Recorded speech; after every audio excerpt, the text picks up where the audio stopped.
আসসালামু আলাইকুম রহমতুল্লাহি ওবারাকাতু। একটা গুরুত্বপূর্ণ হাদিস, আশা করি সবাই শুনে যাবেন।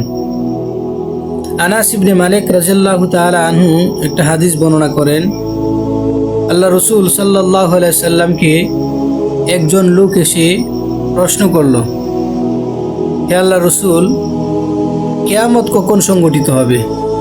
তখন আল্লাহ রসুল সাল্লাল্লাহু আলাইহি সাল্লাম বললেন, তুমি কিয়ামতের প্রতি কতটুকু প্রস্তুতি গ্রহণ করেছো? কিয়ামত যদি হয়ে যায়, এই কিয়ামত সম্পর্কে আমাকে প্রশ্ন করলা, তুমি কি কিয়ামত সম্পর্কে প্রশ্ন করার আগে তুমি নিজেকে প্রস্তুত করেছো? তখন ওই লোকটা আল্লাহ রসুলের প্রশ্নের জবাব দিলেন, আল্লাহ রসুল, আমি বেশি কিছু প্রস্তুতি নিতে পারি নাই, কিন্তু আমি আল্লাহ এবং আল্লাহ রসুলকে ভালোবাসি। সুবহানাল্লাহ। আল্লাহ এবং আল্লাহ রসুলকে ভালোবাসাই হলো কিয়ামতের প্রস্তুতি গ্রহণ করা।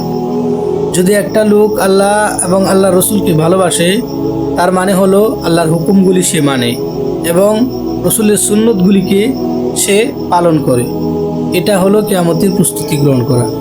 এখন আমি নিজেকে প্রশ্ন করেন, আপনি কতটুকু কিয়ামতের প্রস্তুতি গ্রহণ করেছেন?